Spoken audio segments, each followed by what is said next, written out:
Hello guys, তোমরা সবাই কেমন আছো? Welcome back to my channel. আশা করি তোমরা সবাই সুস্থ আছো, ভালো আছো। আমি খুব ভালো আছি গাইস। আমি বহুদিন বাদে আমি এই চ্যানেলে ফার্স্ট টাইম আমি ব্লগ পোস্ট করছি। তো তোমাদের কাছে একটাই রিকোয়েস্ট, প্রত্যেকে তোমরা ফুল ব্লগটা অতি অবশ্যই ফার্স্ট আর লাস্ট অবধি দেখো। তো আশা করি তোমাদের খুব ভালো লাগবে। তো চলো ব্লগটা আমি স্টার্ট করি।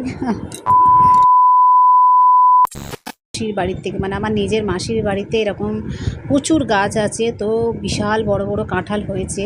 তো আমি মায়ের বাড়িতে এসেছি, বহুদিন পর মায়ের বাড়িতে এসেছি।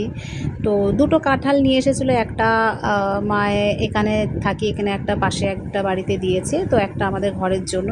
তো আমি কাঁঠাল খুব একটা আমার ফেভারিট নয়, বাট এই গন্ধটার জন্য আমার ভীষণ বিরক্তি লাগে। তো আমি শুনেছি নাকি ম্যাক্সিমাম কাঁঠালটা অনেকেই পছন্দ করে না শুধুমাত্র গন্ধটার জন্য।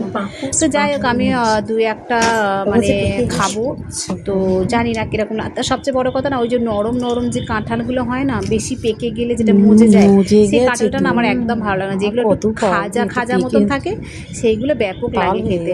তা বলে এই না যে ভালো লাগে বলে যে গাদা গাদা পছন্দ, সেটা না। আমার সব কিছু যে কোনো জিনিস অল্পতেই আমি ভালো লাগে, বেশি অতিরিক্ত ভাড়া মানে বেশি বাড়াবাড়িটা ভালো লাগে না, মানে অল্পতেই আর কি খুশি। তো যাই হোক, তোমাদের এই ব্লগটা যদি ভালো লেগে থাকে অবশ্যই লাইক কমেন্ট না শেয়ার করবে। আর তোমরা কারা কারা কাঁঠাল খেতে ভালোবাসো অবশ্যই কিন্তু কমেন্ট বক্সে কিন্তু কমেন্টটা কিন্তু করে যাবে, তাহলে আমি বুঝতে পারবো যে তোমরা কারা কারা কাঁঠাল খেতে ভালোবাসো। একটা কথা, তোমরা যেন চমকে যেও না, আমি মারাত্মক পরিমাণে জোরে জোরে হেসে ফেলেছি। সত্যি কথা বলতে আমি প্রচণ্ড জোরে হাসতে ভালোবাসি। আর এই কাঁঠালটার থেকে এত কাঁঠাল বেরিয়েছে, তো আমি জাস্ট ভাবতে পারছি না, দুটো মানুষ থাকি মা আর আমি, যে আমি কী করে এটা খেয়ে শেষ করব।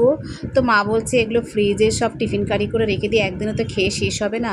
তো আমি কাঁঠালটা খাচ্ছি, সত্যি কথা বলতে অপূর্ব মিষ্টি, আর কেনা জিনিসের একটা আলাদা টেস্ট আর গাছের জিনিসের একটা আলাদা টেস্ট।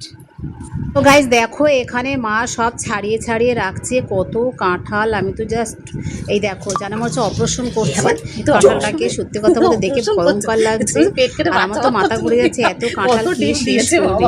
তোমরা কারা কারা খেতে ভালোবাসো বলো, তাহলে আমি তাহলে পার্সেল করে পাঠিয়ে দেবো। আর তোমরা কিন্তু তোমাদের কিন্তু অবশ্যই কিন্তু অ্যাড্রেসটা লিখে দিও, তাহলে আমি আমাদের এই গাছের যে কাঁঠালটা যেটা হয়েছে সেটা তোমাদেরকে আমি পার্সেল করে পাঠিয়ে দেবো। আর তোমরা খেয়ে কিন্তু অবশ্যই বলো যে কেমন লেগেছে। তো আমি বহুদিন বাদে এরকম ব্লগ পোস্ট করছি, জানি না তোমাদের কেমন লাগবে। তবে হ্যাঁ, আমি আগে প্রচুর ব্লগ দিতাম, প্রচুর ভিউজ আসতো। এবার সবটাই তোমাদের উপরে, তোমাদের ভালোবাসাতেই আমি এগিয়ে যেতে পারবো, যদি তোমরা এই ব্লগটা যদি পুরোটা যদি দেখো। আর লাইক কমেন্ট কিন্তু অবশ্যই করো, সঙ্গে থেকো, সাথে থেকো, এটাই তোমাদেরকে বলবো। এই অবধি বিদায় নিই, তো টাটা, বাই বাই।